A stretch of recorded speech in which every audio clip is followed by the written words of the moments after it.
مرد اور ہر ایک عورت کی دنیا اور آخرت کے بنانے کے لیے اللہ نے دین اسلام دنیا میں اتارا ہے، اور اللہ نے اپنی سنت روئے زمین پر یہ جاری فرمائی ہے کہ جو کوئی بھی مرد اور عورت دینداری کے ساتھ جئیں گے اور دینداری پر مریں گے، اللہ ان کی دنیا بھی اچھے سے اچھی بنا دیں گے اور ان کی آخرت بھی اچھے سے اچھی بنا دیں گے۔ اور جو بے دینی کے ساتھ زندگی گزاریں گے یا بے دینی پر مریں گے، دنیاوی اعتبار سے کتنے ہی بڑے نقشوں کے کیوں مالک نہ ہو، لیکن نتیجتاً اللہ ان کی دنیا بھی اجاڑیں گے اور آخرت ایسی اجڑے گی کہ اس کے بعد کبھی بھی آبادی نہیں ہوگی۔ یہ اللہ کی پکی چکی سنت ہے، اس میں کبھی تبدیلی نہیں ہوگی۔ فرمایا فلن تجد لسنت اللہ تبدیلا ولن تجد لسنت اللہ تحویلا، اللہ کی سنت کو کبھی تم بدلتا ہوا نہیں پاؤ گے۔ اسی لیے قرآن پاک میں اللہ نے جن لوگوں نے بے دینی کے ساتھ زندگی گزاری اور بے دینی پر مرے، ان کے انجام کو اللہ نے قرآن میں بیان فرمایا، اور یہ فرمایا فَكُلًّا أَخَذْنَا بِذَنبِهِ فَمِنْهُمْ مَنْ أَرْسَلْنَا عَلَيْهِ حَاصِبًا وَمِنْهُمْ مَنْ أَخَذَتْهُ الصَّيْحَةُ وَمِنْهُمْ مَنْ خَسَفْنَا بِالْأَرْضِ وَمِنْهُمْ مَنْ أَغْرَقْنَا وَمَا كَانَ اللَّهُ لِيَظْلِمَهُمْ وَلَكِنْ كَانُوا أَنفُسَهُمْ يَظْلِمُونَ۔ اللہ جل شانہ فرماتے ہیں ان میں کہ ہر ایک کی ہم نے پکڑ کیا، اور پکڑنے کی بنیاد کیا ہوئی؟ فرمایا گناہ والی اور نافرمانی والی زندگی ہوئی۔ اللہ کی نافرمانی کی بنیاد پر اللہ نے ان کی پکڑ کیا۔ فرمایا کسی پر ہوا کے عذاب کو بھیجا، کسی پر فرشتے کی صیحہ کو مسلط کیا جس سے ان کے کلیجے پھٹ گئے، اور کسی کو زمین میں دسایا اور کسی کو پانی میں ڈبایا۔ اور اللہ فرماتے ہیں کہ اللہ کسی پر ظلم نہیں کرتے ہیں، یہی لوگ تھے جنہوں نے اللہ کی نافرمانی کر کے اپنے آپ کو اللہ کے عذاب اور پکڑ کا مستحق بنا دیا۔ اس لیے میرے دوستو، بنیادی بات جو سمجھنے کی ہے اور پوری امت اور انسانیت کو سمجھانے کی ہے کہ اللہ کے یہاں سے کامیابی کا سبب حقیقی صرف اللہ کا دین ہے۔ رہا دنیا میں جتنے اسباب ہیں جہاں روزی روٹی کی تلاش میں لوگ لگتے ہیں، تجارت ہے، کھیتی ہے، ملازمت ہے، مزدوری ہے، ڈاکٹری ہے، انجینئرنگ ہے، سائنس ہے، یہ ساری لائنیں جو ہے وہ ایسے ہی انسانوں پر جو دنیا میں حالات آتے ہیں، کبھی خوشی کے، کبھی غمی کے، کبھی بیماری کے، کبھی تندرستی کے، کبھی امن کے، کبھی خوف کے، کبھی مالداری کے، کبھی غریبی کے، یہ جتنے اسباب اور جتنے حالات ہیں وہ نہ تو کامیابی کے لیے ہے اور نہ تو ناکامی کے لیے ہے۔ ان اسباب میں نہ تو کوئی کامیاب ہوگا اور نہ کوئی ناکام ہوگا، بلکہ یہ خالی برتن کی طرح ہے۔ برتن کا مالک اس میں جو ڈالے گا وہ آئے گا، پانی بھرے گا تو پانی آئے گا، اس میں شربت بھرے گا تو شربت آئے گا۔ ایسا یہ جتنے اسباب اور حالات ہیں اس میں اللہ کامیابی ڈالیں گے تو کامیابی آئے گی، اور ناکامی ڈالیں گے تو اللہ ان اسباب اور حالات میں ناکامی آئے گی۔ کوئی بھی سبب کامیابی کا نہیں ہے اور کوئی بھی سبب ناکامی کا نہیں ہے، ایسا ہی کوئی بھی حال کامیابی کا نہیں ہے اور کوئی بھی حال ناکامی کا نہیں ہے، بلکہ یہ اسباب اور حالات اللہ تعالیٰ نے انسانوں کے امتحان کے لیے بنائے ہیں۔ اللہ ہر آدمی کو چھوٹے بڑے سبب میں رکھ کر، مناسب اور غیر مناسب حالات میں رکھ کر اللہ ہر آدمی کو آزمانا چاہتے ہیں کہ اس سبب اور اس حال میں یہ حکم کا پابند ہو کر جیتا ہے یا اللہ کی نافرمانی کے ساتھ جیتا ہے۔ اس لیے کہ دنیا میں جینے کے دو ہی راستے ہیں، تیسرا کوئی راستہ نہیں ہے۔ ایک راستہ حکموں والا راستہ ہے اور ایک راستہ خواہشات والا اور منمانی والا راستہ ہے۔ جی چاہا ایسا کام کریں گے، جی چاہا ایسا حالات میں چلیں گے، ایک راستہ یہ ہے۔ اور ایک راستہ یہ ہے کہ ہر سبب میں حکم کو سامنے رکھ کر چلیں گے اور ہر حال میں حکم پورا کر کے رہیں گے، ایک راستہ یہ ہے۔ تو اللہ کے یہاں سے کامیابی کا راستہ یہ ہے کہ چھوٹا ہے یا بڑا سبب ہے لیکن حکم پر ہے، تو اللہ اس حال میں کامیابی عطا فرما دیتے. اچھا برا حال ہے، بیماری ہے لیکن حکم پر ہے تو بیماری میں اللہ کامیاب کر دیں گے. تندرستی میں ہے لیکن حکم پر نہیں ہے، خواہش پر ہے تو تندرستی میں اللہ تعالیٰ ناکام فرما دیں. تو اللہ کے یہاں کامیابی کے آنے کا راستہ اسباب اور حالات میں صرف اللہ کے حکموں پر چلنا ہے، نبی کے طریقے کے مطابق چلنا ہے اور اللہ کو راضی کرنے کی نیت سے چلنا ہے. اور یہی بات سمجھانے کے لیے اللہ تعالیٰ نے ہم سے جو پہلے لوگ دنیا میں گزرے ہیں ان کے انجام کو اللہ نے بیان فرمایا ہے کہ حضرت سلیمان علیہ السلام اور داؤد علیہ السلام کو اللہ نے بڑی حکومت عطا فرمائی اور حکومت میں رکھ کر اللہ نے ان کو چمکا دیا، ان کو کامیاب کر دیا. اور فرعون اور نمرود کو حکومت دیا اور فرعون اور نمرود کو حکومت میں رکھ کر اللہ نے اجاڑ دیا. حامان وزارت میں رہ کر اللہ نے اجاڑ دیا. یوسف علیہ السلام کو مصر کی وزارت میں رکھ کر اللہ نے چمکا دیا. قارون کو مال دے کر اللہ نے مال کے ساتھ زمین میں دھسا دیا، قیامت تک دھستا ہی چلا جائے گا. اور مال عبد الرحمن ابن عوف کو دیکھ کر اللہ تعالیٰ نے ان کو چمکا دیا اور ان 10 صحابہ میں سے بنایا کہ جن کو اللہ کے نبی صلی اللہ علیہ وسلم نے دنیا ہی میں جنت کی بشارت عطا فرمائی. تجارت قوم شعیب کے پاس تھی، اللہ نے تجارت پر رکھ کر ان کو اجاڑ دیا. اور تجارت مہاجرین کے پاس تھی، مکہ کے رہنے والوں کے پاس، اللہ نے ان کو تجارت میں چمکا دیا. باغات قوم سبا کے پاس تھے، اللہ نے ان کو باغات میں رکھ کر اجاڑ دیا. اور باغات انصار مدینہ کے پاس میں تھے، اللہ تعالیٰ نے ان کو باغات میں رکھ کر چمکا دیا اور اتنی برکتیں دیا کہ اتنی صدیاں گزرنے کے بعد پوری دنیا والے ان کھجوروں کو وہاں رہتے ہوئے کھا رہے ہیں اور پوری دنیا میں لے کر کے جا رہے ہیں، لیکن ابھی تک کبھی نہیں ہوئی. اللہ نے اتنا ان کو باغات میں رکھ کر چمکا دیا. اس لیے میرے دوستو یہ بنیادی بات سمجھنے کی ہے کہ اللہ کے یہاں کامیابی کی بنیاد صرف دین ہے. اس لیے دعوت اور تبلیغ کی محنت کسی کا کام چھڑانے کی محنت نہیں ہے اور کسی کے مشغلے کو ختم کرنے کی یا بدلنے کی محنت نہیں ہے، بلکہ یہ محنت اس بات کی ہے کہ جو مسلمان جس شعبے میں ہیں اور جس حال میں ہیں اس شعبے اور اس حال میں رہتے ہوئے اللہ کے حکموں پر چلنے کی طاقت پیدا کر کے اس میں زندگی گزارے. جب اللہ کے حکموں پر چلنے کی طاقت پیدا ہو جائے گی تو اس کا اثر زندگی میں یہ ہوگا کہ اللہ کی طرف سے جتنے فرائض ہیں اس پر عمل کرنا آدمی کے لیے آسان ہو جائے گا، بلکہ لذیذ ہو جائے گا. جتنی چیزوں کو اللہ نے حرام کیا ہے ان حرام چیزوں سے بچنا آدمی کے لیے طاقت کی وجہ سے آسان ہو جائے گا. دین کی محنت کے جو تقاضے جب کبھی بھی اس کے پر آئیں گے اس وقت میں دین کے تقاضوں پر قدم اٹھانا اس کے لیے آسان ہو جائے گا، وہ اندر کی طاقت کی وجہ سے ہو جائے گا. اس لیے دعوت اور تبلیغ کی محنت ہر فرد امت میں اس طاقت کو پیدا کرنے کی محنت ہے کہ جس طاقت کے راستے سے پوری زندگی میں اللہ کے سارے فرائض زندہ ہو جائے، سارے حرام سے بچنا آسان ہو جائے اور دین کے ہر تقاضے پر قدم اٹھانا ہمارے لیے آسان ہو جائے. اس لیے کہ زندگی میں دین پورا ہوگا تو کامیابی پوری ملے گی، اور زندگی میں دین ادھورا ہے تو دنیا میں نقد مصیبتیں آئیں گی.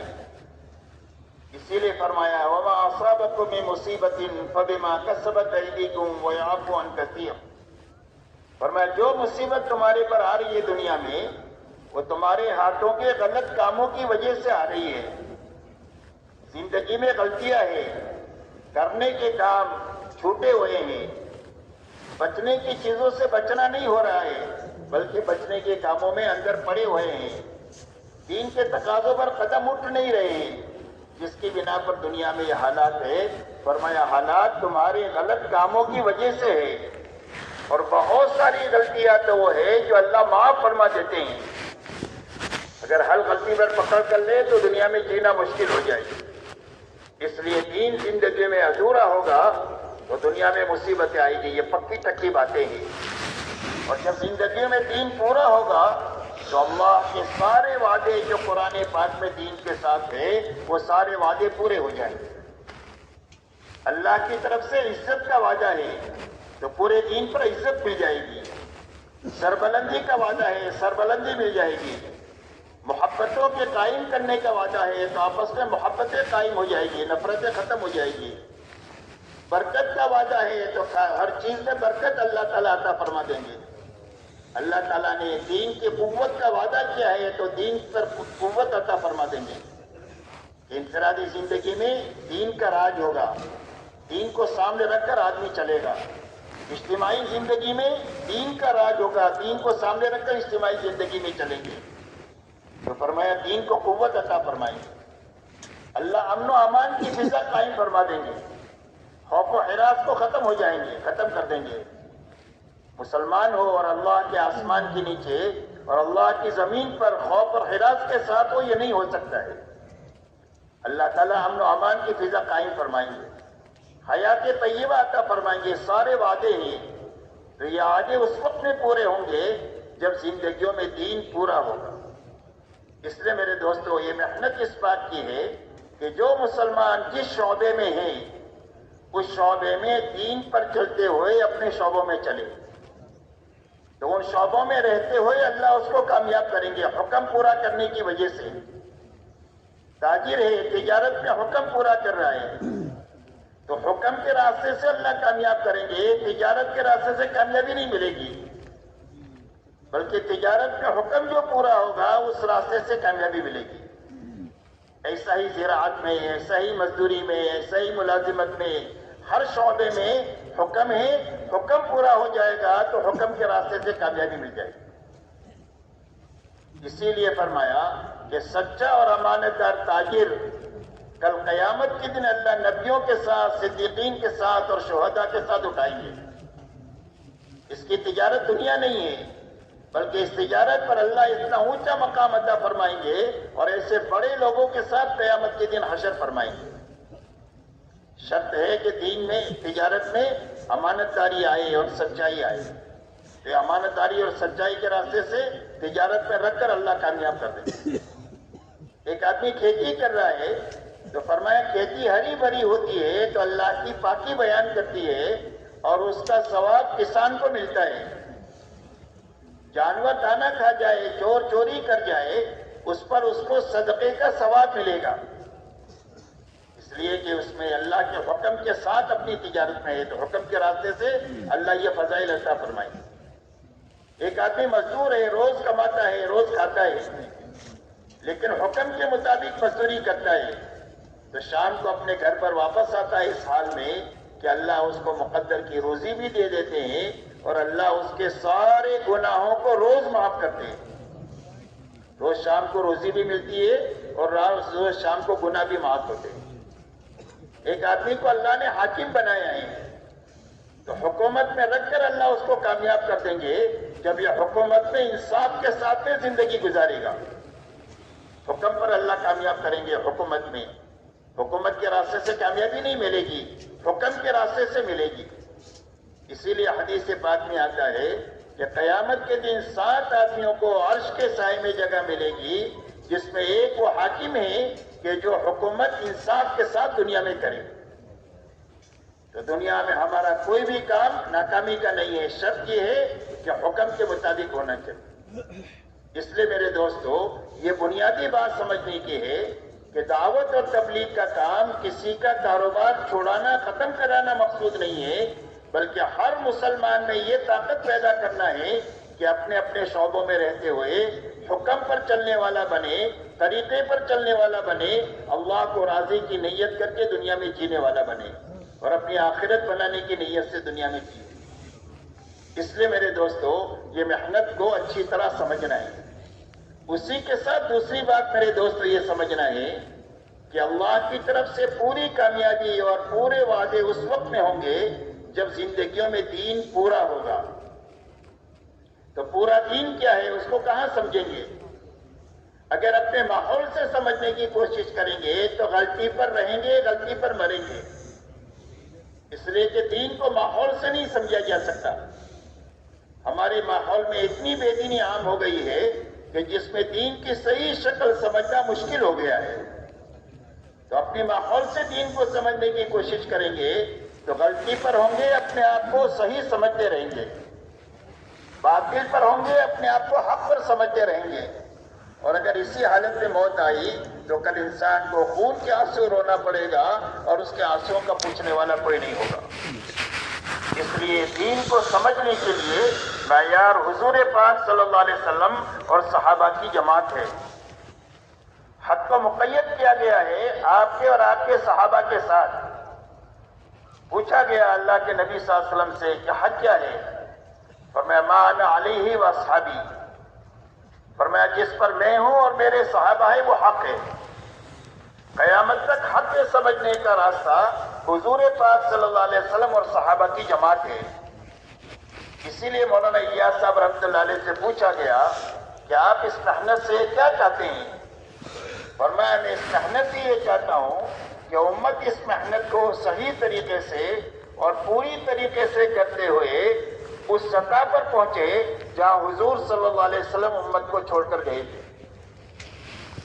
جو صحابہ کی زندگی پر تھے وہ زندگی اللہ کی پسندیدہ زندگی ہے، اسی لیے اللہ تعالیٰ نے اپنی رضا کا پروانہ ان کو دیا ہے کہ ان کے دین سے بھی ہم راضی ہیں، دعوت کی محنت سے بھی ہم راضی ہیں، ان کی جلوت سے بھی راضی ہے، ان کے خلوت سے بھی راضی ہے، ان کی انفرادی زندگی بھی ہم کو راضی کرنے والی ہے اور ان کی اجتماعی زندگی بھی ہم کو راضی کرنے والی ہے، اور جو ان کے جیسا کرے گا اللہ اس سے بھی راضی ہو جائے گا۔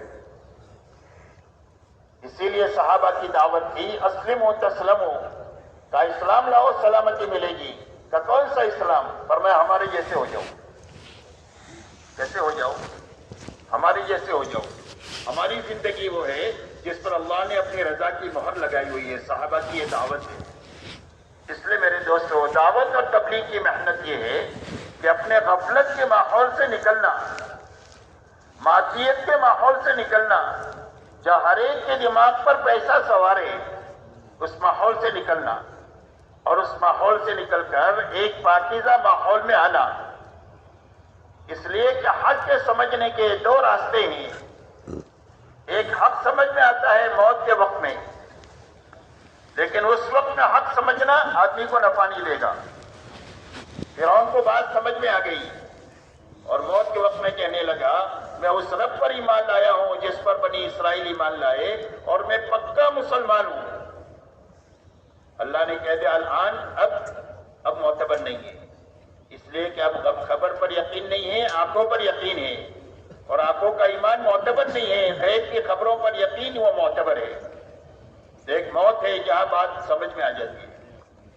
دوسری سمجھنے آنے کا موقع ماحول ہے کہ دعوت اور تبلیغ کے ذریعے سے ایک ماحول بنانے کی محنت ہے کہ ہر گھر کا ماحول بنے دینداری کا اور دعوت کا، ہر محلے کا ماحول بنے دینداری کا اور دعوت کا، ہر شہر کا ماحول بنے دین کا اور دعوت کا، اور ہر ملک کا ماحول بنے دینداری کا اور دعوت کا، اور پورے عالم کا ماحول بنے دینداری اور دعوت کا۔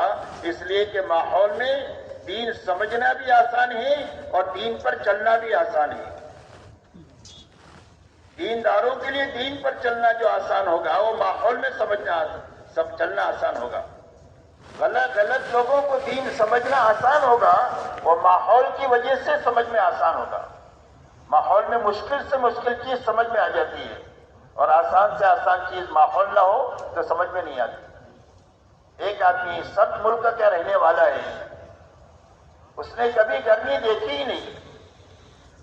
اب آپ کتنا بھی تقریر کرو گرمی پر تو اس کو سمجھ میں نہیں آئے گی۔ اگر آپ اس کو ہوائی جہاز میں بٹھا کر کے آپ کے گرمی کے موسم میں مئی جون میں کراچی ایئرپورٹ پر اتار دو یا دلی ایئرپورٹ پر اتار دو تو بغیر تقریر کے اس کو گرمی سمجھ میں آ جائے گی۔ تو کس چیز نے گرمی سمجھائی؟ ماحول نے سمجھائی۔ تو یہ دعوت اور تبلیغ کے ذریعے سے اس بات کی محنت ہے کہ ہر ایمان والوں کو غفلت کے ماحول سے، گناہوں کے ماحول سے اور معصیت کے ماحول سے نکال کر مسجد کے ماحول میں اور دینداری کے ماحول میں لایا جائے، تاکہ ہر ایک کو دین پر چلنے کا نفع سمجھ میں آ جائے اور بے دینی کا نقصان سمجھ میں آ جائے۔ اس لیے میرے دوستو یہ ایک عظیم محنت ہے کہ جو آسانی کے ساتھ ہمارے بگاڑ کو ختم کر دے گی اور ہماری زندگی میں پورے دین کو حقیقت کے ساتھ لے آئے گی۔ شرط یہ ہے کہ محنت صحیح ہونی چاہیے اور محنت پوری ہونی چاہیے۔ اسی کے ساتھ میرے دوستو بات سمجھنے کی یہ ہے کہ بھئی پورا دین کیا ہے؟ تو پورا دین سمجھنے کے لیے معیار حضور صلی اللہ علیہ وسلم اور صحابہ کی زندگی ہے۔ تو دعوت اور تبلیغ کے ذریعے سے اس ماحول میں لا کر ہر آدمی کو اپنا چہرہ صحابہ کے آئینے میں دکھانا ہے کہ جس دینداری میں پر میں ہوں اس میں اور صحابہ کی دینداری میں کیا فرق ہے، یہ سمجھ میں آنے کے لیے تبلیغ میں نکلنا ہے۔ تبلیغ میں کوئی بھی کام کرنے والا ہمارے لیے نمونہ نہیں ہے، ہمارے لیے نمونہ حضور صلی اللہ علیہ وسلم اور صحابہ کی جماعت ہے۔ تو تبلیغ میں نکلنا اس لیے ہے کہ ہر آدمی اپنے چہرے کو صحابہ کے آئینے میں دیکھے کہ میری زندگی میں اور میری دینداری میں اور صحابہ کی دینداری میں کیا فرق ہے۔ جب تک بیماری سمجھ میں نہیں آئے گی، علاج سمجھ میں نہیں آئے گا۔ آج ہم کو بیماری کا پتہ ہی نہیں ہے، تو بیماری کا پتہ اس وقت چلے گا جب صحابہ کی زندگی میں اللہ کے راستے میں نکل کر اپنے چہرے کو دیکھیں گے تو پتہ چلے گا کہ اگر اس بے دینی کے ساتھ موت آ گئی تو اللہ کو منہ دکھانے کے قابل نہیں رہوں گا اور آخرت بننے کے بجائے گزر جائے گی۔ یہ فکر آدمی میں جو پیدا ہوگا وہ اللہ کے راستے میں نکل کر اپنے چہرے کو صحابہ کے آئینے میں دیکھنے کی وجہ سے ملے گا۔ تو صحابہ کون سی زندگی کی ہے؟ فرمایا صحابہ کی زندگی کی سب سے پہلی بنیاد لا الہ الا اللہ محمد الرسول اللہ ہے۔ 100% ایمان والوں نے سب سے پہلی محنت کیا اس بات کی کہ ان کے دل کا یقین یہ بنے کہ ہماری زندگی کے بننے بگڑنے کا تعلق ملک و مال سے نہیں ہے، ڈگری اور عہدوں سے نہیں ہے، چیزوں اور سامانوں سے نہیں ہے، بلکہ ہماری زندگی کے بننے کا تعلق صرف اللہ کی ذات کے ساتھ ہے۔ آج تک جتنوں کی بنی ہے اللہ کے بنانے سے بنی ہے، اور آج تک جتنوں کی اجڑی ہے اللہ کے اجاڑنے سے اجڑی ہے۔ یہ یقین ہمارے دلوں میں آئے اس لیے کہ اللہ خالق ہے اور اللہ کے علاوہ جو کچھ ہے وہ سب مخلوق ہے۔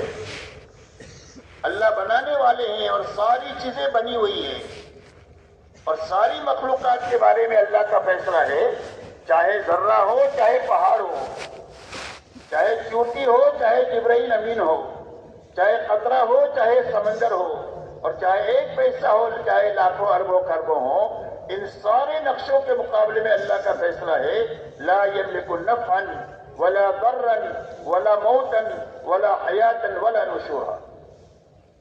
فرمایا ان ساری مخلوقات کے بارے میں اللہ کا فیصلہ یہ ہے کہ کسی کے ہاتھ میں نفع نہیں ہے، کوئی کسی کو نفع نہیں پہنچا سکتا، کسی کے ہاتھ میں نقصان پہنچانا نہیں ہے، کسی کے ہاتھ میں مارنا نہیں ہے، اور کسی کے ہاتھ میں زندگی دینا نہیں ہے، اور کسی کے ہاتھ میں مار کر کے دوبارہ زندہ کرنا نہیں ہے۔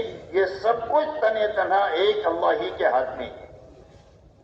تو جس کے ہاتھ میں ہے وہی کامیابی اور ناکامی کے مالک ہے۔ اس لیے سب سے پہلے یقین یہ بنانا کہ اللہ ہی کے زندگی بنانے والے ہیں اور اللہ ہی زندگیوں کو اجاڑنے والے ہیں۔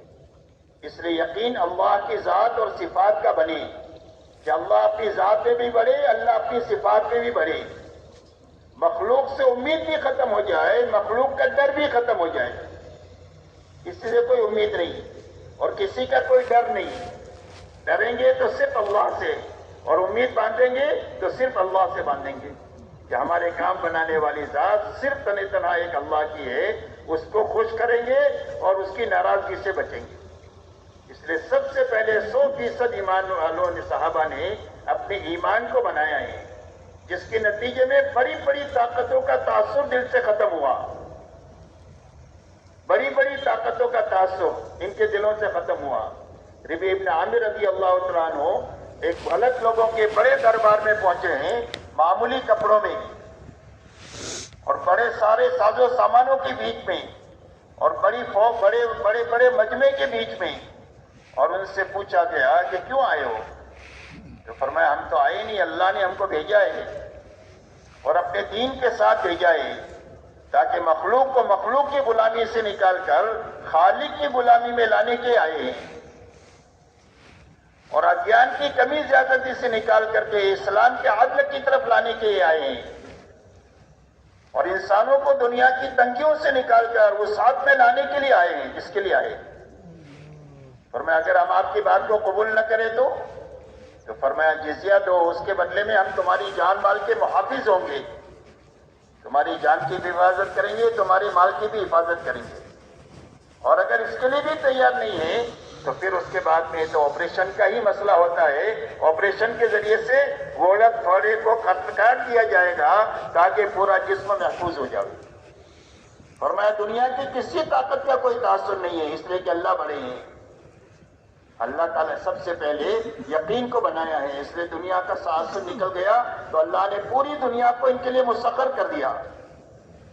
ہوا کا تاثر نکلا تو ہوا کو تابع کر دیا۔ حضرت عمر منبر پر کہہ کر کے کہہ رہے یا ساری الجبل، ہوا ان کے پیغام کو پہنچا رہی ہے، اور ساریہ ہزاروں میل دور ان کی بات کو سن کر اپنی جماعت کو سنبھال رہے ہیں۔ آگ کا تاثر نکلا تو اللہ تعالیٰ نے آگ کو مسخر کر دیا۔ حضرت تمیم داری جو ہے وہ آگ کو ایسا دھکیل دے مدینہ منورہ میں، اور جس پہاڑ سے نکلی وہاں جا کر کے داخل کر کے آ گئی۔ پانی کا تاثر ختم ہوا تو اللہ نے پانی کو مسخر کر دیا۔ حضرت سعد بن وقاص رضی اللہ تعالیٰ عنہ کا 10,000 کا لشکر پانی میں اپنے گھوڑوں سمیت ایسا چل رہا تھا جیسے خشکی پر چلتے ہیں، اور ان کے گھوڑوں کے پاؤں کے کھر بھی نہیں بھیگے۔ اللہ تعالیٰ نے ایک عالم کو مسخر کیا، اس لیے کہ عالم کا تاثر بھی نکل گیا، عالم کا ڈر بھی نکل گیا۔ اس لیے میرے دوستو سب سے پہلی محنت جو ہے اپنا کلمہ ٹھیک کرنے کی محنت ہے۔ سب سے پہلے ہمارا یقین صحیح ہو کہ ہمارے کام اللہ بنائیں گے اور زندگیوں کو اجاڑیں گے وہ بھی اللہ اجاڑیں گے۔ تو بنانے کا کیا ضابطہ ہے؟ بنانے کا ضابطہ محمد الرسول اللہ ہے کہ اللہ کس کی زندگی بنائیں گے؟ فرمایا جو محمدی بن کر جیے گا اور جو محمدی بن کر کے مرے گا اللہ اس کی زندگی کو بنا دیں گے۔ جھوپڑے میں ہے تو جھوپڑے میں بنا دیں گے، اور محل میں ہے تو محل میں بنا دیں گے۔ ہر حال میں زندگی کے بننے کا ایک ہی ضابطہ ہے، اور وہ صرف محمد الرسول اللہ ہے۔ اس لیے اپنی زندگی کو سر کے بالوں سے لے کر پیر تک، اور جوتا پہننے سے لے کر نماز تک، اور شادی بیاہ سے لے کر حکومت کرنے تک اپنی زندگی کے ہر حرکت اور سکون میں محمدی بن کر کے جینا اور محمدی بن کر کے مرنا، یہ زندگی کے بننے کا واحد راستہ ہے۔ اس کے علاوہ دنیا میں کوئی راستہ نہیں ہے۔ جتنا چیزوں کے راستے سے اور سامانوں کے راستے سے اور دنیا کے پیسوں کے راستے سے زندگی بنانے کے لیے جتنا دوڑیں گے، اتنا دلدل کی طرح زمین میں دستے چلے جائیں گے، کبھی وہاں سے نکل نہیں سکتے۔ دلدل سے نکلنے کا ایک ہی راستہ ہے، اور وہ صرف محمد الرسول اللہ ہے کہ محمدی بن کر جینا اور محمدی بن کر کے مرنا، یہ سب سے پہلی بنیاد ہے۔ صحابہ فرماتے ہیں کہ ہم نے پہلے ایمان سیکھا اور اس کے ساتھ پھر قرآن کو سیکھا، اس لیے کہ ایمان جب زندگیوں میں آئے گا تو اس کے نتیجے میں اللہ کے سارے حکموں پر عمل کرنا آسان ہو جائے گا، اللہ کی نافرمانی سے بچنا آسان ہو جائے گا، اور دین کی محنت کے ہر تقاضے پر قدم اٹھانا آسان ہو جائے گا جب یقین بن جائے گا۔ اس لیے دعوت اور تبلیغ کی محنت سب سے پہلے اپنا کلمہ ٹھیک کرنے کی محنت ہے کہ ہر ایمان والا اپنا کلمہ بنائے، یقین بنائے، اپنی زندگی کو محمدی سانچے میں ڈالے۔ اسی کے ساتھ میرے دوستو دوسری بنیاد جس پر 100% صحابہ تھے، اللہ کی عبادت اپنی حقیقت کے ساتھ 100% ایمان والوں میں زندہ تھی، اس لیے کہ اللہ سے لینے کا راستہ عبادت کا ہے۔ ایاک نعبد و ایاک نستعین، اللہ آپ ہی کی عبادت کریں گے، آپ ہی سے مدد لیں گے۔ اللہ سے مدد لینے کا راستہ عبادت کا ہے۔ یا ایھا الذین آمنوا استعینوا بالصبر والصلاۃ، اے ایمان والو اللہ سے مدد طلب کرو نماز کے راستے سے اور صبر کے راستے سے۔ حضور صلی اللہ علیہ وسلم کو کوئی بات درپیش ہوتی تھی تو آپ نماز کی طرف متوجہ ہو جاتے تھے۔ 100% صحابہ کا یہی معمول تھا، 100% اولیاء اللہ کا، علماء ربانیین کا یہی معمول ہے کہ جب کبھی بھی کوئی مسئلہ آتا ہے تو اس مسئلے میں ان کی نگاہ اللہ پر جاتی ہے اور نماز پر جاتی ہے۔ اس لیے میرے دوستو اپنی عبادت اچھے سے اچھی بنانا، جانی عبادت بھی اور مالی عبادت بھی.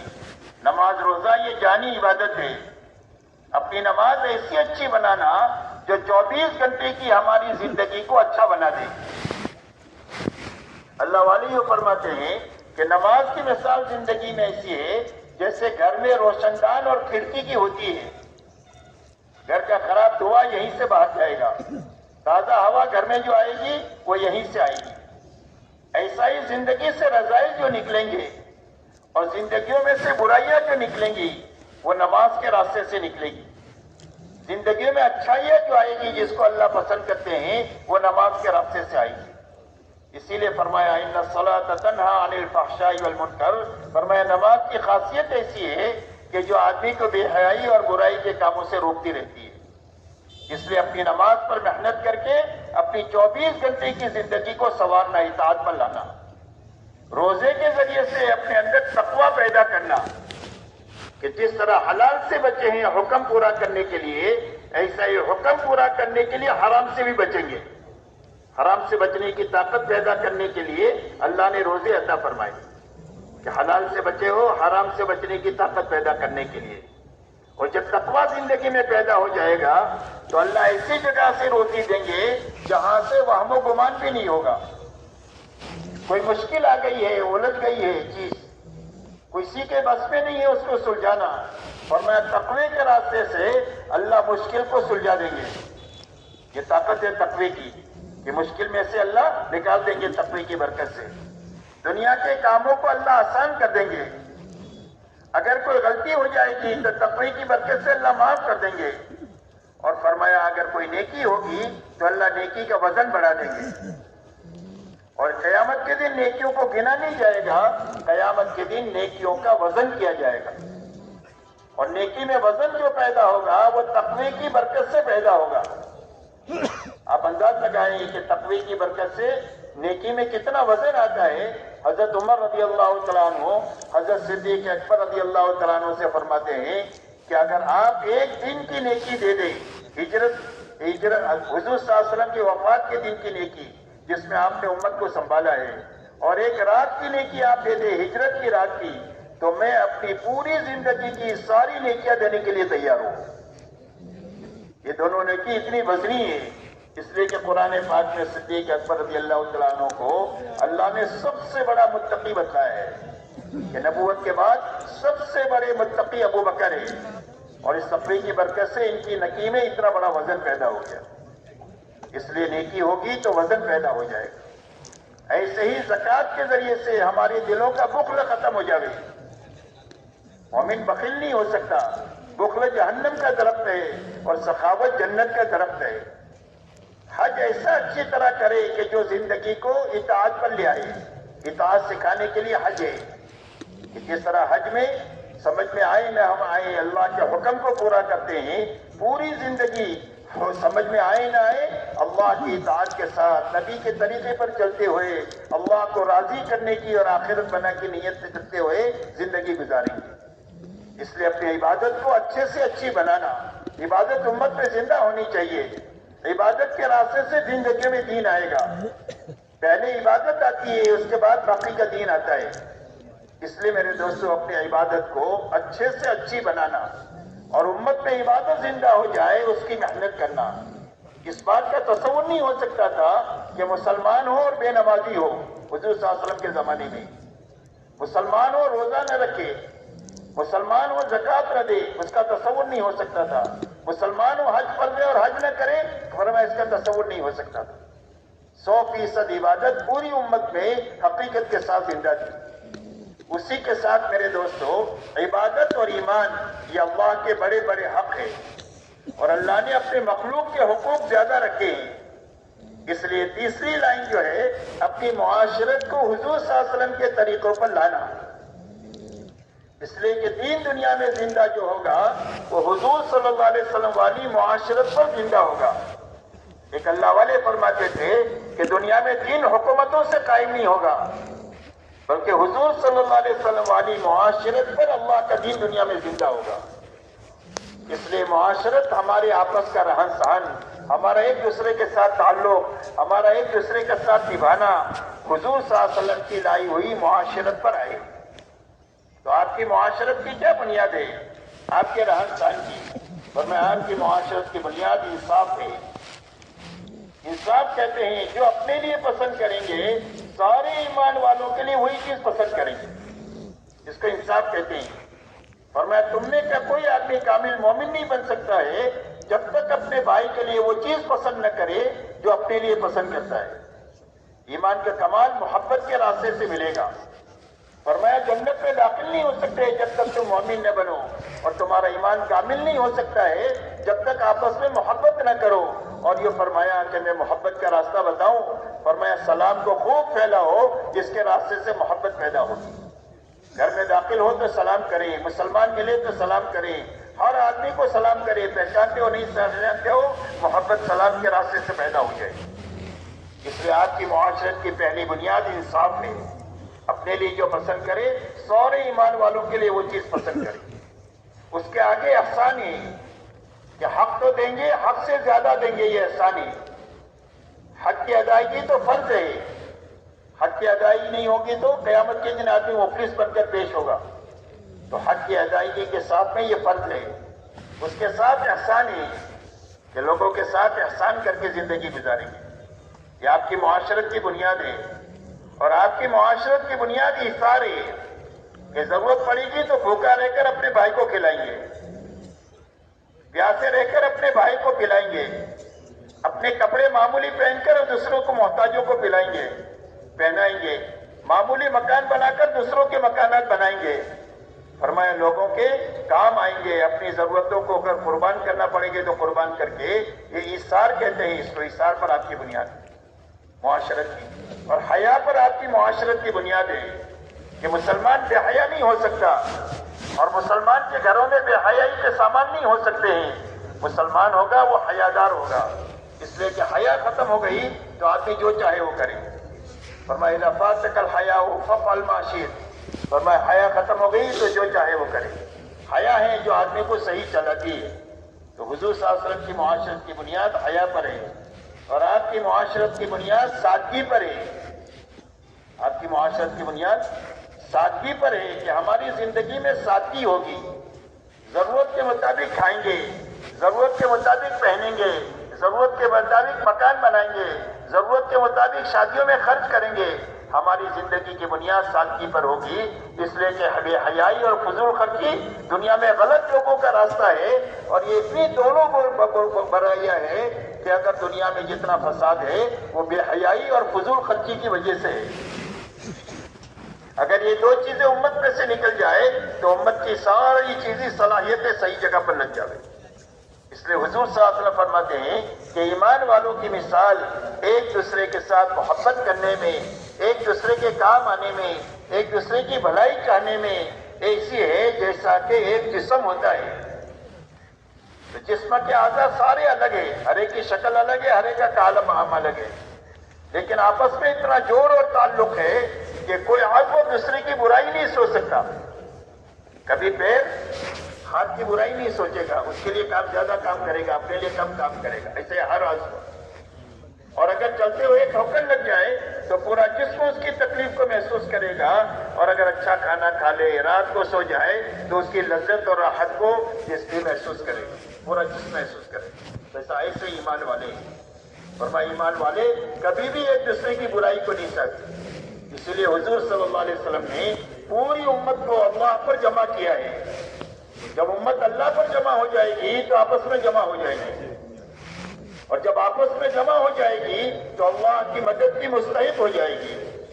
اسی لیے حضور پاک علیہ الصلوۃ والسلام نے عصبیت کی ساری رگوں کو کاٹ کر امت کو ایک بنایا ہے.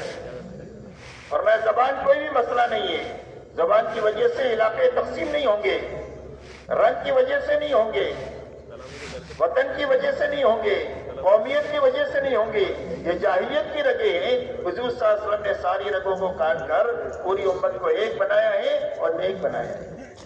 اسی لیے بدر کے موقع پر جب کچھ قیدی آئے ہیں اور حضور صلی اللہ علیہ وسلم نے مشورہ کیا ہے تو حضرت عمر رضی اللہ تعالیٰ نے رائے دیا کہ اللہ کے نبی میری رائے یہ ہے کہ ہر ایمان والے کے ہاتھ میں اس کے رشتہ دار کو دے دو، اس کی گردن مار دے تاکہ اللہ کے سامنے ہم بتا دے کہ ہمارے سامنے کوئی بھی رشتہ نہیں ہے، جو اللہ والا ہے وہ ہمارا ہے، جو اللہ والا نہیں ہے وہ ہمارا نہیں۔ یہ ہمیں سب سے بڑا رشتہ ایمان کا رشتہ ہے۔ ایمان کے لیے سارے رشتوں کو قربان کیا جا سکتا ہے، ایمان کو کسی وجہ سے قربان نہیں کیا جا سکتا، اور نہ ایمان کے کسی تقاضے کو قربان کیا جا سکتا ہے۔ اس لیے میرے دوستو، امت ایک اور نیک بنے تو اللہ کی مدد کی مستحق بن جائے گی۔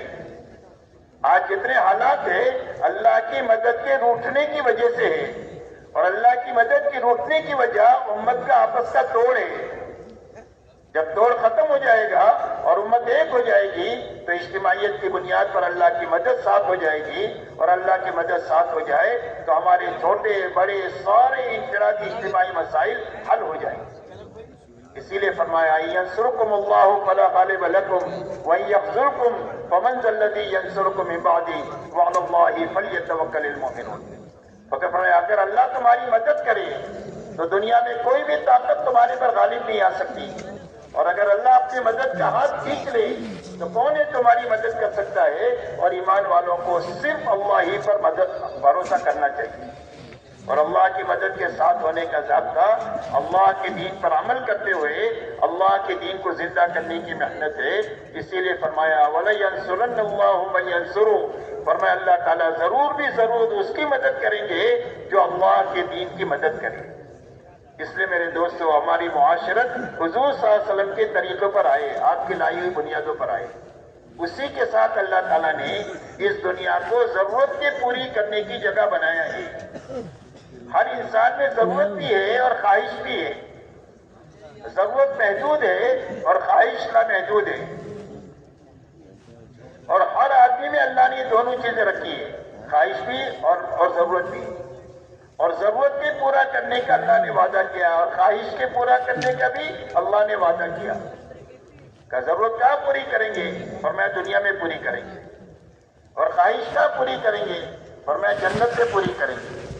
دنیا میں خواہش کسی کی پوری نہیں ہو سکتی، اور پوری دنیا میں کرنے کے لیے ہے بھی نہیں خواہش، بلکہ خواہش دنیا میں حکم کے مقابلے میں توڑنے کے لیے ہے۔ خواہش کس کے لیے رکھی ہے اللہ تعالیٰ نے؟ کہ جب حکم آ جائے اور اس کے مقابلے میں خواہش آ جائے تو خواہش کو توڑا جائے، حکم پورا کیا جائے، توڑنے کے لیے۔ جب پیٹرول چلتا ہے تو گاڑی چلتی ہے، دیے میں تیل چلتا ہے تو روشنی آتی ہے، ایسا یہ حکم پر جب خواہش ٹوٹتی ہے تو ایمان کا نور ملتا ہے۔ اسی لیے حدیث پاک میں آتا ہے کہ ایک آدمی راستہ چل رہا ہے، کوئی حرام چیز سامنے آ گئی، اس نے اپنی نگاہ نیچی کر لیا، اللہ اس کو ایمان کی حلاوت عطا فرمائیں گے جو اپنے دل میں وہ محسوس کرے گا۔ تو خواہشات توڑنے کے لیے اور ضرورت پوری کرنے کے لیے، اور ضرورت کو پورا کرنے کے لیے اللہ تعالیٰ نے حلال راستے دنیا میں کھولے ہیں، اور حرام راستے بھی امتحان کے لیے ہے۔ تو حرام سے بچنا، حلال طریقے سے اپنی ضرورت کو حاصل کرنا۔ دنیا کے ہر مرد اور عورت کی 5 ضرورتیں ہیں، کھانا ہے، کپڑا ہے، مکان ہے، سواری اور شادی ہے، یہ 5 ضرورتیں ہیں۔ ان ضرورتوں کو حلال طریقے سے حاصل کرنا، حرام سے بچتے ہوئے سنت طریقے پر پوری کرنا، اسراف سے بچتے ہوئے کرنا۔ اس لیے کہ حلال میں برکت ہے، حرام میں برکت نہیں ہے۔ حلال میں اللہ نے برکت رکھی ہے، حرام کتنا بھی آئے گا اس میں برکت نہیں ہے، حرام آئے گا بھی اور ایسے ہی جائے گا حرام طریقے۔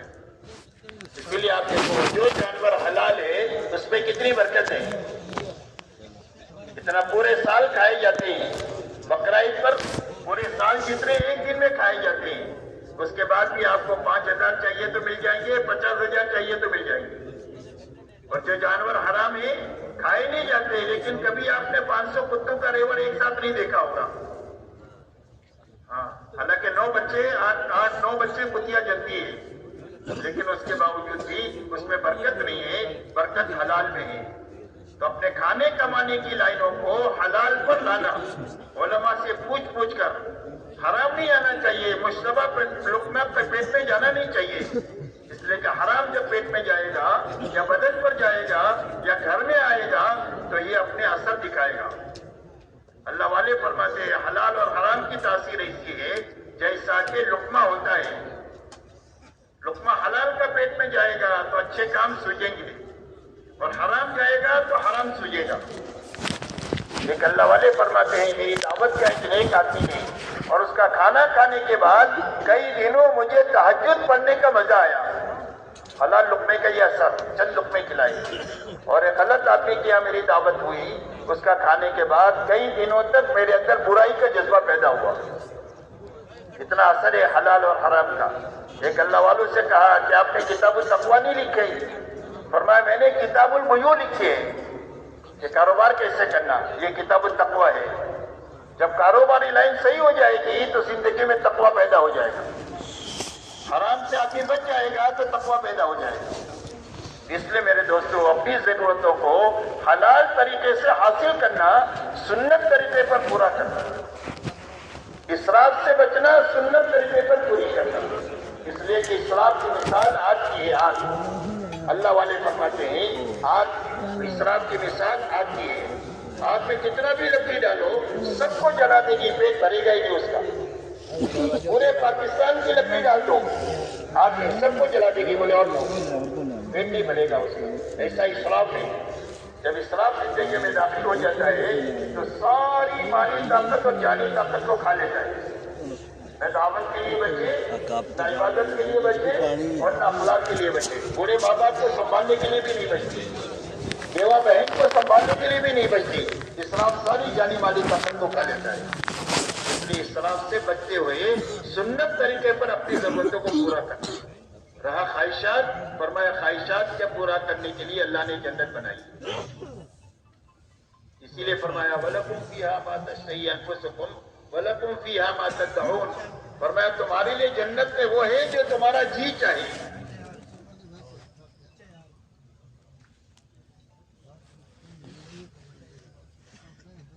جو چاہے گا وہ ملے گا اور جو زبان سے نکلے گا وہ فوراً ملے گا. لا مقطوعۃ ولا ممنوعہ، کوئی روک ٹوک بھی نہیں ہوگی، کوئی چیز ختم بھی نہیں ہوگی، بلکہ نعمتیں روز بڑھتی ہی چلی جائیں گی. فرمایا وَإِذَا رَأَيْتَ ثَمَّ رَأَيْتَ نَعِيمًا وَمُلْكًا كَبِيرًا. فرمایا مخاطب تو دیکھے گا تو قیامت کے دن اپنے جنت اتنی بڑی ہوگی کہ بہت بڑا ملک ہوگا اور نعمتوں کا لامتناہی سلسلہ ہوگا جو نعمتیں کبھی ختم نہیں ہوگی. اسی لیے فرمایا کم سے کم درجے کی جنتی کی جو ایمان کے ساتھ دنیا سے گیا ہے اللہ دنیا سے 10 گنا بڑی جنت عطا فرمائیں گے.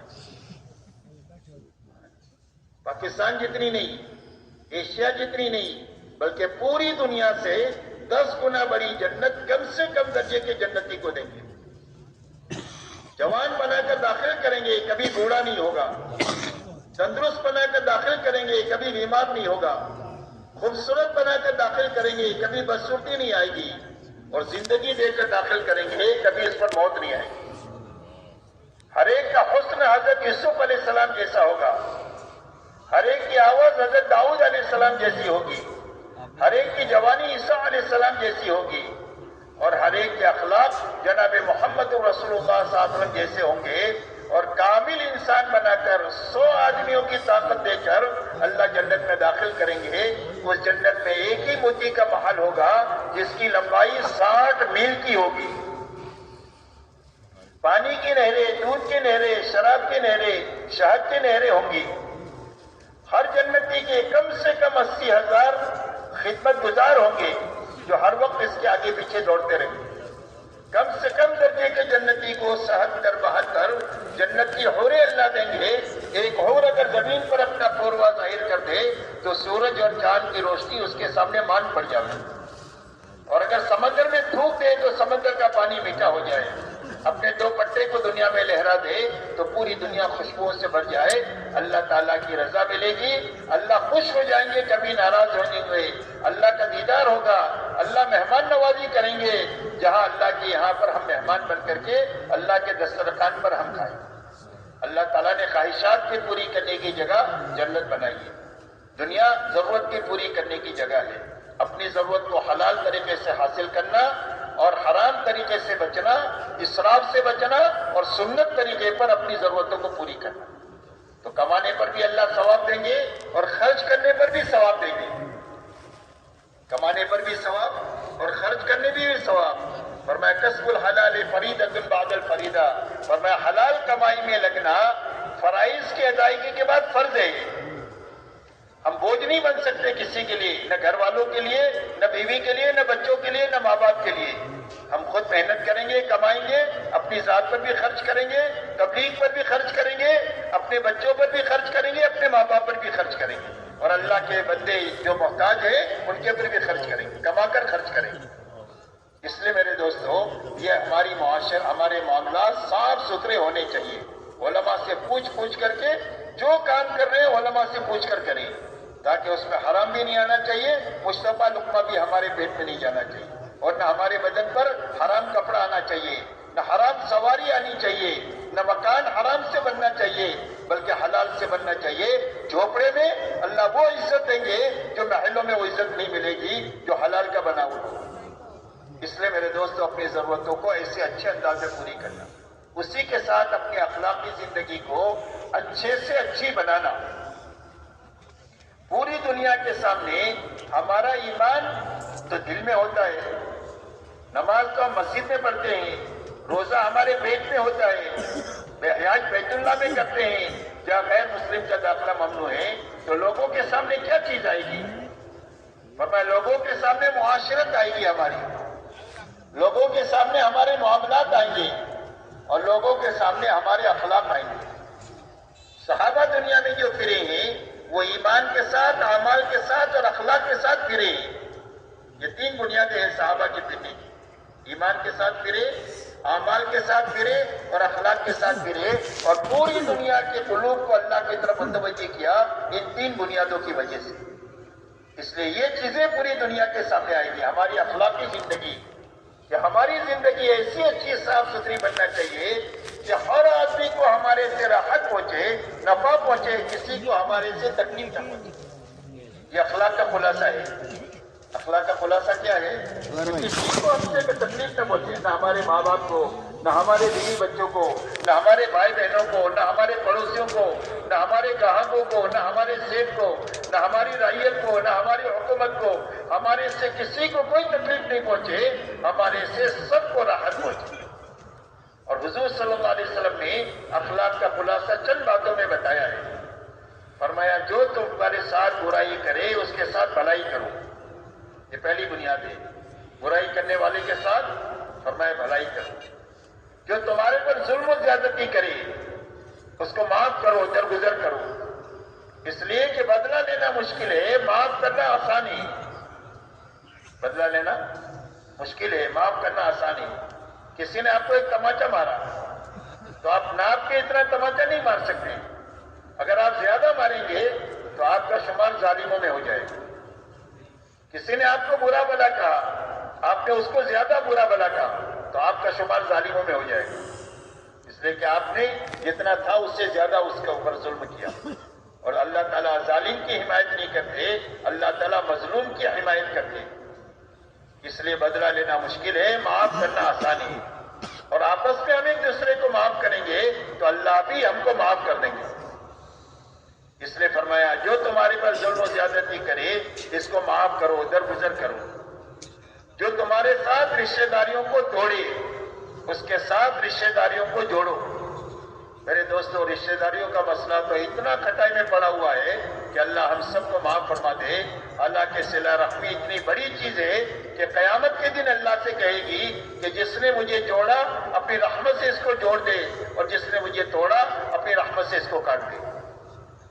بیت اللہ پر آدمی جو رشتہ داریوں کو توڑ کر جاتا ہے اس کی دعا قبول نہیں ہوتی. شب قدر میں دعا مانگے جا اس کی دعا قبول نہیں ہوگی. حضور صلی اللہ علیہ وسلم ایک مرتبہ ایک مجمع میں آئے، فرمایا اس مجمع میں کوئی آدمی رشتہ داری توڑا ہوا ہو تو ہمارے مجمع سے نکل جائے، ہم ایک دعا مانگنا چاہتے ہیں. اور جس مجمع میں قاطع رحم ہوتا ہے اس کی دعا نہیں قبول ہوتی. ایک صحابی اٹھ کر گئے، اپنے خالہ سے مل کر رشتہ داری کو معافی صافی کر کے آئے.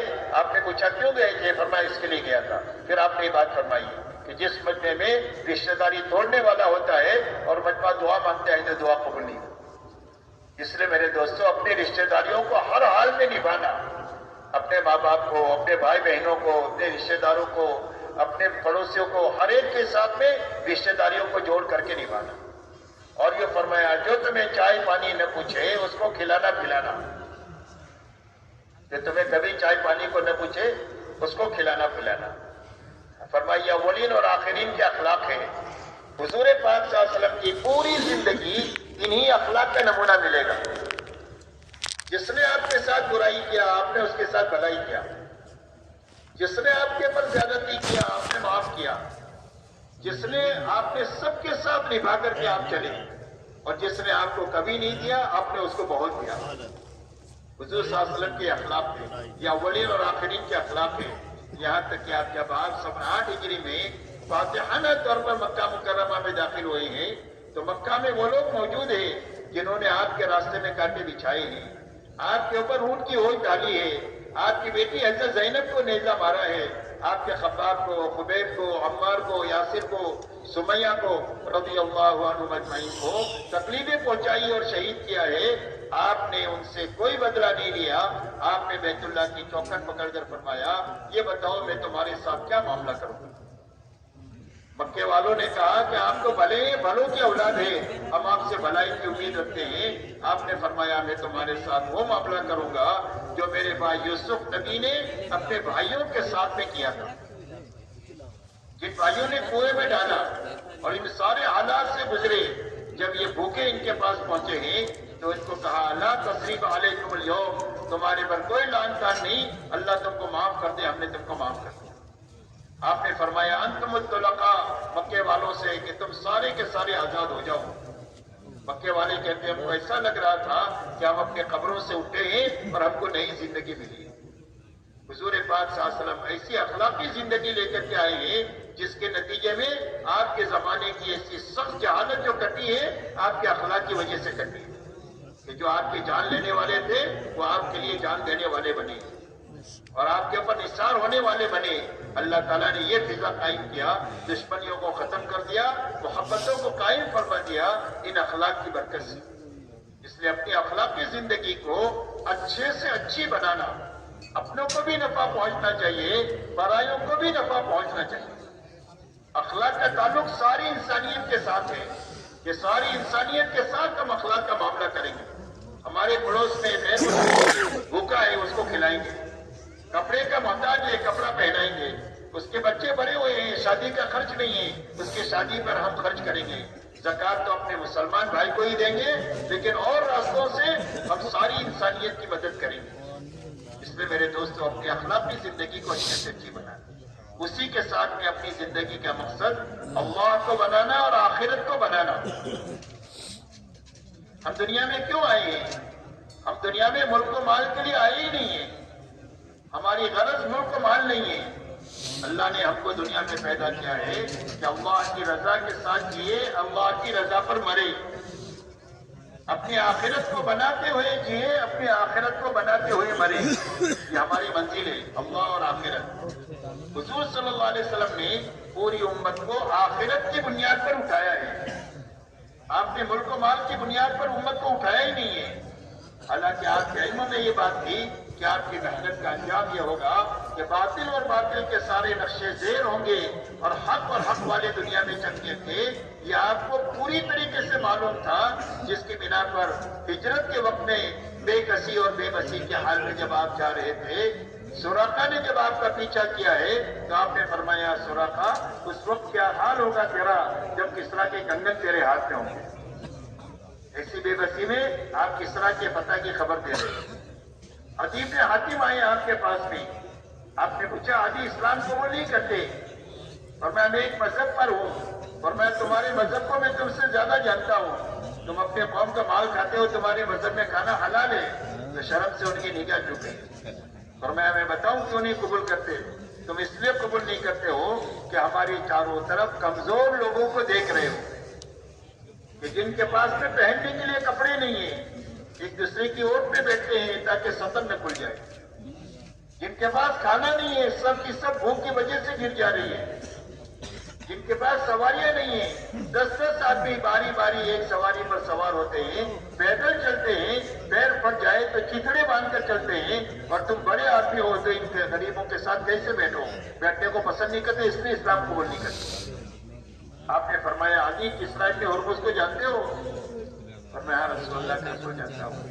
فرمایا وہ تم ہوں گے اور اس سے پتہ کرنے والے تم بھی ہوں گے، اور ہماری محنت کے اندر نتائج دنیا میں یہ ہوں گے کہ ایک لڑکی صناعی عمل سے چل کر مکہ مدینہ آئے گی، اس کو اپنے عصمت کے لٹنے کا بھی خوف نہیں ہوگا اور زیورات کے چوری ہونے کا بھی خوف نہیں ہوگا۔ دنیا میں اتنا امن و امان ہمارے کام سے دنیا میں آئے گا۔ اور یہ فرمایا یہ مدینہ کی سرزمین جہاں تمہیں بھوک اور کپڑوں کی کمی، سواریوں کی کمی نظر آ رہی ہے، اللہ ایک دن وہ لائیں گے کہ سارے زکوٰۃ کے دینے والے ہوں گے، کوئی زکوٰۃ کا لینے والا نہیں ہوگا۔ لیکن اس کے باوجود آپ نے پوری امت کو آخرت کی بنیاد پر اٹھایا۔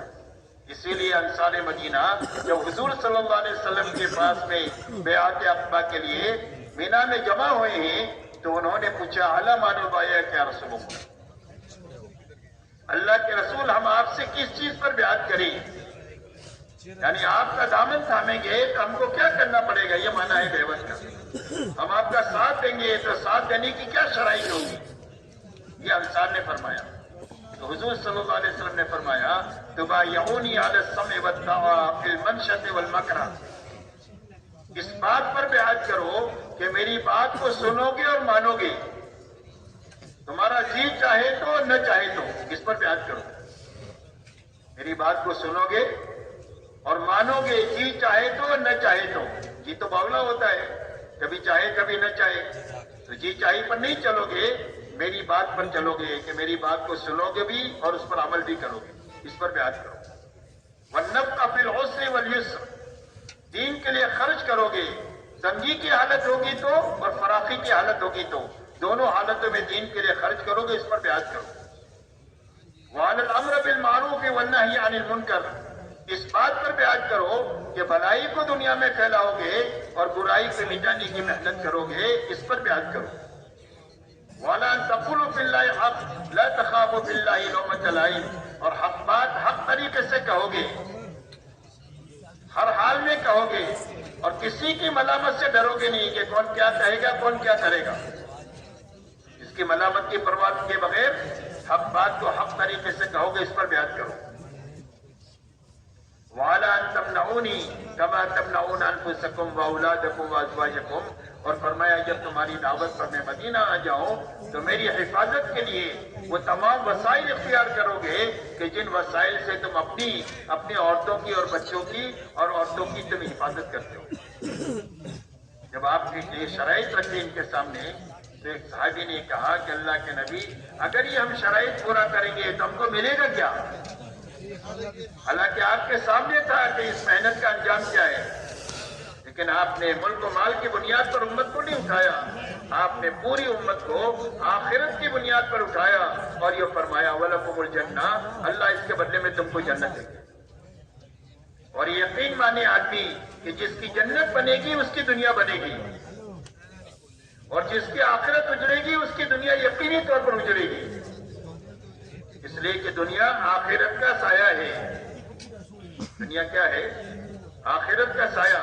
جس کی آخرت بننا شروع ہوگی اس کے بناؤ کے آثار دنیا میں حیات طیبہ پاکیزہ زندگی کی شکل میں ظاہر ہوں گے، چاہے جھوپڑے میں رہتا ہو چاہے محل میں رہتا ہو۔ اور جس کی جو آخرت اجڑے گی اس کے اجاڑ کے آثار دنیا میں ظاہر ہوں گے، چاہے جھوپڑے میں رہتا ہو چاہے بنگلوں میں رہتا ہو۔ آخرت کے بننے بگڑنے کے آثار دنیا میں ظاہر ہوں گے، معیشت دنکا کی شکل میں اس کی زندگی اجڑے گی، یہاں تک کہ جینے کی بجائے یہ مرنے کو پسند کرے گا، حالانکہ اس کو معلوم نہیں ہے کہ مرنے کے بعد جو حالات ہے وہ اس دنیا سے کروڑوں گنا زیادہ ہے، لیکن اس کو معلوم نہیں ہے، آدمی جا کر مر جاتا ہے زندگیوں کی تنگیوں سے پریشان ہو کر۔ اس لیے میرے دوستو حضور صلی اللہ علیہ وسلم نے پوری امت کو آخرت کی بنیاد پر اٹھایا ہے کہ ہم آخرت کو سامنے رکھ کر چلیں گے اور ہر حال میں ہم اللہ کی رضا کو سامنے رکھ کر چلیں گے کہ میرے ہر بول سے اللہ راضی ہونا چاہیے، میرے ہر دیکھنے سے اللہ راضی ہونا چاہیے، میرے ہر پکڑنے سے چلنے سے اللہ راضی ہونا چاہیے، میرے کمانے سے خرچ کرنے سے اللہ راضی ہونا چاہیے۔ اللہ کی رضا کو سامنے رکھنا اور آخرت کو سامنے رکھنا یہ ہماری منزل ہے کہ ہم ملک و مال کو سامنے رکھ کر نہیں چلیں گے۔ ملک و مال تو اللہ تعالیٰ رنگے کے طور پر دیتے ہی، جب امت میں استعداد پیدا ہوتی ہے ملک و مال کے سنبھالنے کی تو اللہ ملک و مال امت کو دیتے ہیں۔ جس سے بچہ پیدا ہوتا ہے تو اس کے معدے میں روٹی بوٹی ہضم کرنے کی استعداد نہیں ہوتی، تو اللہ اس کو سب آرے زیادہ دیتے ہیں، صرف دانت نہیں دیتے۔ کہ بچے کے دانت ہوتے ہیں، سب دے دیا، ہاتھ دے دیا، ہاتھ پیر دیا، لیکن دانت نہیں دیے، اس لیے کہ معدے میں روٹی بوٹی ہضم کرنے کی استعداد نہیں ہے۔ جیسے جیسے معدے میں استعداد پیدا ہوتی جاتی ہے اللہ تعالیٰ دانت نکالنا شروع کرتے ہیں بدن میں، منہ میں، اور ایک نکلا، دو نکلے، تین نکلے، استعداد پوری ہو گئی تو 32 دانت پورے ہو گئے۔ اور بڑھاپے میں استعداد کمزور ہو جاتی ہے تو سارے دانت نکال لیتے ہیں کہ بھائی بڑھاپے میں نکل جاتے ہیں نا دانت، لیکن کچھ لوگ ہوشیاری سے نقلی دانت بنا دیتے ہیں اور سب کچھ کھاتے رہتے ہیں تو ہمیشہ پریشان رہتے ہیں۔ تو ایسا ہی میرے دوستو، امت میں جب استعداد پیدا ہوتی ہے ملک و مال کو ہضم کرنے کی، اور استعداد اس وقت پیدا ہوگی کہ اللہ ان کو ملک و مال دے تو یہ نماز قائم کریں گے۔ اللہ قرآن میں فرماتے ہیں الذین مکناہم فی الارض، اگر ہم ان کو طاقت دیں گے تو یہ کیا کریں گے؟ فرمایا یہ نماز قائم کریں گے اور یہ زکوٰۃ ادا کریں گے اور یہ بھلائی کو دنیا میں پھیلائیں گے اور یہ برائیوں کو دنیا سے مٹائیں گے۔ جب یہ استعداد پیدا ہوگی تو اللہ تعالیٰ دنیا کو ان کے قدموں میں ڈال دیں گے، دنیا کو اللہ ان کے قدموں میں دیں گے جب استعداد پیدا ہوگی تو، اور استعداد نہیں ہوگی تو پھر دنیا میں رونا ہی رونا ہوگا۔ اس لیے میرے محترم دوستو، یہ ہماری زندگی کا مقصد اللہ اور آخرت ہے۔ ہم کو ملک بھی نہیں چاہیے، مال نہیں چاہیے۔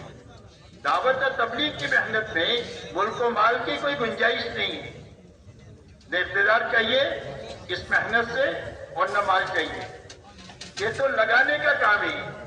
ملک والے ملک، ہم تو ملک نہیں چاہیے، ملک والے چاہیے کہ ہر ملک والا ملک کو اللہ کی بتائے ہوئے طریقے پر چلائے۔ جب اللہ کے بتائے ہوئے طریقے پر چلائے گا تو اللہ اس کے ملک میں رکھ کر اس کو بھی چمکا دیں گے اور اس کی برکت سے اس کی پوری رعیت کو بھی خوش کر دیں گے۔ اس لیے ہم کو ملک نہیں چاہیے، ملک والے اللہ کے دین کو سمجھ کر دین کے مطابق اپنے ملک کو چلائیں۔ ہم کو مال نہیں چاہیے، مال اپنا کمائے، کما کر کے حکم کے مطابق خرچ کریں، جہاں جہاں اللہ تعالیٰ نے خرچ کرنے کے لیے کہا ہے۔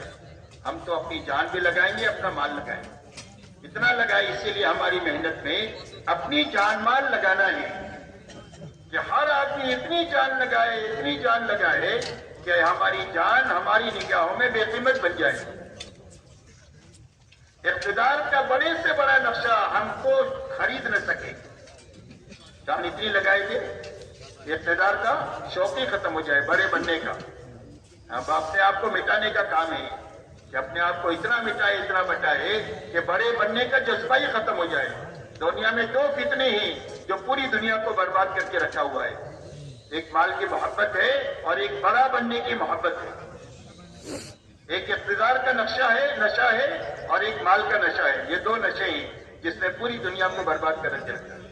دعوت اور تبلیغ کی محنت میں یہ دونوں چیزیں ختم کرنے کی یہ محنت ہے کہ اپنے آپ کو اتنا تھکاوے کہ ہماری جان ہماری نگاہوں میں بے قیمت بن جائے، یہ بڑے بننے کا جذبہ ہی ختم ہو جائے، اتنا مٹا دے اپنے آپ کو۔ جب بڑے بننے کا جذبہ ختم ہو جائے گا تو اللہ بڑا بنا دیں گے،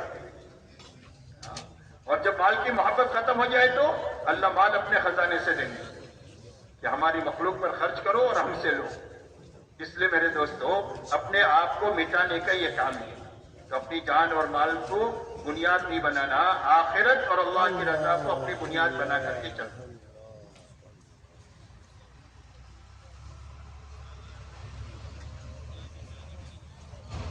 میرے محترم دوستو، یہ مبارک زندگی، ایمان کا بنانا، عبادت کا رخ صحیح کرنا، اپنی معاشرت کو پاکیزہ بنانا، اپنے معاملات کو صاف ستھرا بنانا، اپنے اخلاقی زندگی کو اچھے سے اچھی بنانا اور اپنی نیت اللہ کی اور آخرت کو بنانا، زندگی ہمارے سارے مسائل کا حل ہے.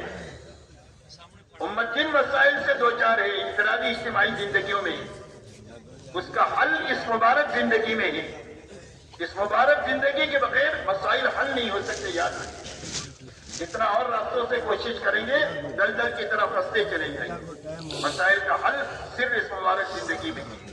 حضور پاک صلی اللہ علیہ وسلم کی جب بعثت ہوئی ہے تو پوری انسانیت جہالت میں ڈوبی ہوئی تھی اور پوری انسانیت گمراہی میں ڈوبی ہوئی تھی. حضور پاک صلی اللہ علیہ وسلم نے 23 سالہ محنت فرما کر اس مبارک زندگی کو زندہ کیا ہے. اور جب یہ مبارک زندگی زندہ ہو گئی تو آپ دیکھو اس امت کے سارے مسائل حل ہو گئے. اس امت کے سارے مسائل حل ہو گئے. ہدایت کا مسئلہ حل ہو گیا، روزی روٹی کا مسئلہ حل ہو گیا، حالات اور پریشانیاں ختم ہو گئی، عافیت کے حالات پیدا ہو گئے، یہاں تک کہ جینا بھی آسان ہو گیا اور مرنا بھی آسان ہو گیا. اور پوری دنیا کی انسانیت کا سویا ہوا نصیب جاگنے کا ذریعہ اللہ نے اس کمزور اور چھوٹی سی جماعت کو بنایا. اتنے بڑے مسائل دنیا کے جو حل ہوئے ہیں وہ صرف اس مبارک زندگی سے ہوئے. اس لیے میرے دوستو، دعوت اور تبلیغ کی غرض و غایت اس مبارک زندگی کو ہماری زندگی میں زندہ کرنا ہے. سب سے پہلے محنت کرنے والوں کی زندگی میں یہ مبارک زندگی زندہ ہونی چاہیے. جب دنیا میں زندہ ہوگی پھر ہمارے ذریعے سے ہمارا گھرانہ بننا چاہیے، ہمارے گھرانے کے ذریعے سے ہمارا محلہ بننا چاہیے، ہمارے محلے کے راستے سے ہمارے بازار بننے چاہیے، ہمارے بازار اور محلوں کے راستے سے ہمارا گاؤں شہر ملک بننا چاہیے اور ملک کے راستے سے عالم بننا چاہیے. اس لیے کہ پورا عالم آج پوری دنیا میں عالم ایک محلہ جیسا ہو گیا. اتنا چھوٹی ہو گئی دنیا. کوئی غلط چیز چلتی ہے چند سیکنڈ میں پوری دنیا میں پھیل جاتی ہے اور کوئی اچھی چیز ہوتی ہے چند سیکنڈ میں پوری دنیا میں پھیل جاتی ہے. ایک محلے جیسی ہو گئی پوری دنیا. تو بیک وقت میں ہماری ذات سے لے کر عالم بنے اس محنت کے لیے دعوت اور تبلیغ کی محنت. اس لیے میرے دوستو، اس لیے کہ اللہ تعالیٰ نے اس پوری دنیا کے نظام کو محنت کے ساتھ چلایا ہے. پوری دنیا پر آپ نگاہ ڈالیں تو پوری دنیا میں اللہ نے محنت کے ساتھ انسان کو چلایا ہے. لقد خلقنا الانسان فی کبد. ہم نے انسان کو محنت ہی میں پیدا کیا ہے. بچہ پیدا ہوتا ہے تو رونا شروع کرتا ہے، رونے کی محنت، پھر ہاتھ پیر ہلانے کی محنت، پھر دوڑنے رینگنے کی محنت، پھر اس کے بعد میں کمانے کی محنت، پھر اس کے بعد یہ ساری محنت پر اللہ نے پیدا کیا ہے. دنیا کی ہر چیز کا نظام اللہ نے محنت کے ساتھ جوڑا ہے. ایسا ہی یہ مبارک دین صحیح شکلوں میں اور محنت صحیح شکل میں جو اللہ کے یہاں پسند ہے وہ ہماری زندگی میں زندہ ہو جائے اور ہماری زندگی کے راستے سے امت میں زندہ ہو جائے اور امت کے راستے سے انسانیت میں زندہ ہو جائے. اس کے لیے بھی راستہ صرف اپنی محنت کو صحیح کرنا ہے. حضور پاک صلی اللہ علیہ وسلم جس ماحول میں پیدا ہوئے اس میں جہالت آخری درجے کی تھی اور گمراہی آخری درجے کی تھی. تو اس گمراہی اور جہالت کو ختم کرنے کے لیے آپ نے کیا راستہ اپنایا؟ حضور پاک صلی اللہ علیہ وسلم نے محنت صحیح کرنے کا راستہ اپنایا انسانیت کو صحیح کرنے کے لیے، مجمع بنانے کے لیے اور ماحول بنانے کے لیے آپ نے محنت کا رخ صحیح کیا. دعوت اور تبلیغ کی محنت کے اس صحیح رخ تک پہنچنے کے لیے محنت کی جو شکل ہے نا، 4 مہینہ ہے، چلہ ہے، 7 مہینہ ہے، سال ہے، مقامی محنت ہے، بیرونی محنت ہے، جو بھی شکل ہے محنت کی، یہ اس محنت تک پہنچنے کے لیے ہے جو محنت حضور صلی اللہ علیہ وسلم نے 23 سالہ دور نبوت میں امت میں چلائی ہے. تو آپ نے امت میں کیا محنت کا رخ صحیح کیا؟ حضور صلی اللہ علیہ وسلم نے محنت کا یہ رخ صحیح فرمایا کہ سب سے پہلے ہر ایمان والا اپنے ایمان کو بنانے کے لیے اور ایمان کو پھیلانے کے لیے اپنی جان مال اتنی لگائے جتنا کہ اس کا تقاضا ہے. یعنی دعوت اللہ میں اپنی جان مال لگائے. کتنا لگائے؟ کہ جتنا تقاضا ہے اتنا لگائے. اس لیے حضور صلی اللہ علیہ وسلم کے زمانے میں تشکیل تقاضے کی تھی کہ بھئی کتنی تشکیل کی؟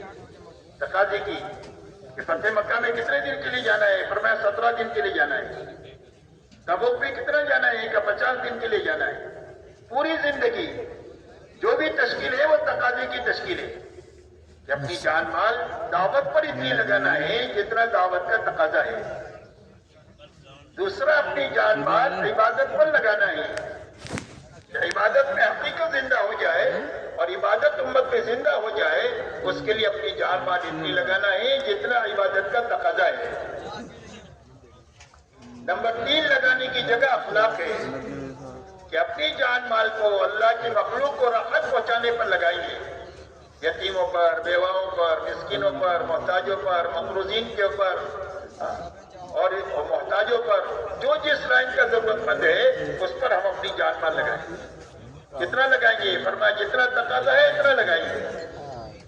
یہ تقاضے پر لگانے کی یہ بنیادیں ہیں، دعوت پر لگانا، عبادت پر لگانا، اخلاق پر لگانا، اور چوتھی لگانے کی جگہ اپنی اور اپنے متعلقین کی ضرورتیں ہیں۔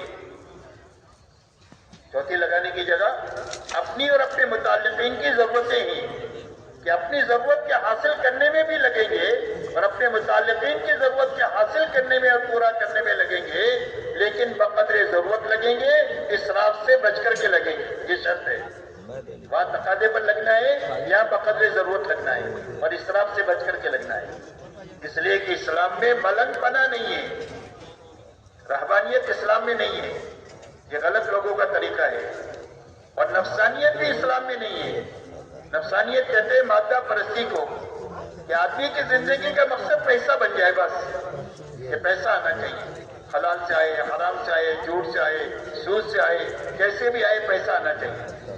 یہ بھی غلط لوگوں کا شیوا ہے۔ اسلام ان دونوں کے بیچ کا صراط مستقیم ہے کہ ہر مسلمان کی گھریلو زندگی ہوگی، ہر مسلمان کی کاروباری زندگی ہوگی، چھوٹا بڑا کاروبار اللہ تعالیٰ کی تقسیم ہے، کسی کو چھوٹا دیتے ہیں، کسی کو بڑا دیتے ہیں۔ ایسے ہی زندگی کسی کو لمبی دیتے ہیں، کسی کو مختصر دیتے ہیں، یہ اللہ کی طرف سے تقسیم ہے زندگی کی اور مال کی۔ تو اپنی کاروباری زندگی بھی ہونی چاہیے، گھریلو زندگی بھی ہو، لیکن دینداری کے ساتھ ہو اور دین کی محنت کے ساتھ ہو۔ اس کے ساتھ ہو۔ آزادی کا اسلام میں کوئی تصور نہیں ہے، اسلام میں آزادی نہیں ہے، اسلام میں پابندی ہے۔ اسلام نام ہی ہے اپنے آپ کو پابند کرنے کا۔ تو پابندی کس چیز کی؟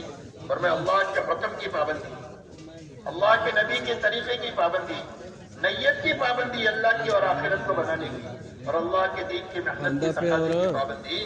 فرمایا اپنے گھر کاروبار میں دینداری اور دین کی محنت کے ساتھ زندگی کی کیا ترتیب ہوگی؟ زندگی کی ترتیب یہ ہوگی کہ جب کبھی بھی اللہ کا حکم آئے گا تو خواہش کو تو توڑیں گے، اپنی ضرورت کو آگے پیچھے کریں گے۔ جب دعوت کا تقاضا آئے گا تو خواہش کو تو توڑیں گے، اپنی دنیاوی تقاضے کو آگے پیچھے کریں گے۔ صرف آگے پیچھے کرنے کا حکم ہے، چھوڑنے کا حکم نہیں کہ کھانا نہ کھاؤ کا اس کی اجازت نہیں، کھانا کھاؤ، آپ سو، کپڑا پہنو، کماؤ، خرچ کرو، ساری اجازت ہے، کسی چیز سے منع نہیں کیا گیا۔ فرمایا کس سے منع ہے؟ فرمایا خواہش سے منع ہے، چاہت پر نہیں چلنا، حکم پر چلنا۔ آپ رات کو سو رہے ہیں اور اذان ہو گئی فجر کی، اب راحت کو چھوڑو، از حکم پورا کرنے چلو۔ دعوت کا تقاضا آیا ہے اور کوئی دنیا کی تقاضا اس وقت پہ آ گیا، تو اس تقاضے کو پہلے کر لو یا بعد میں کر لو، اس وقت میں دعوت کے تقاضے کو پورا کرو۔ اسی کا نام اللہ نے قربانی رکھا ہے، اس کا نام ہے قربانی۔ حکم کے لیے اپنی ضرورت کو آگے پیچھے کرنا، اس کا نام قربانی ہے۔ کیا کرنا؟ آگے پیچھے کرنا۔ کیا 12 بجے کھانے کے عادی ہے، کام کا اتنا تقاضا ہے کہ 12 بجے آپ کو کھانے کا وقت ہی نہیں ملا، آپ نے 2 بجے کھانا کھایا، اللہ کہیں گے میرے بندے نے میرے لیے 2 گھنٹے کی قربانی کیا۔ آپ 8 گھنٹہ سونے کے عادی ہے، کام کا اتنا تقاضا ہے آپ کو سونے کا موقع ہی نہیں ملا، 6 گھنٹہ ہی ملا، اللہ کہیں گے میرے بندے نے 2 گھنٹہ میرے لیے قربانی کیا۔ آپ پیدل چلنے کے عادی نہیں ہیں، گاڑی سے چلتے ہیں، ٹرین سے چلتے ہیں، ہوائی جہاز سے چلتے ہیں، لیکن ایسا تقاضا ہے کہ پیدل چلے بغیر پورا ہی نہیں ہوتا۔ پہاڑی پر گھر ہے، اس سے ملنے جانا ہے، سائیکل بھی نہیں جاتی، ٹرین بھی نہیں جاتی، بس بھی نہیں جاتی، آپ پیدل گئے، آپ تھکے، عادت کے خلاف آپ کے پیر میں چھالے پڑ گئے، اللہ کہیں گے میرے بندے نے میرے لیے قربانی کیا۔ اور جب اللہ کی نسبت پر اپنی جان دنیا کو آگے پیچھے کریں گے تو اللہ سب سے پہلے ہدایت کا انعام دیں گے۔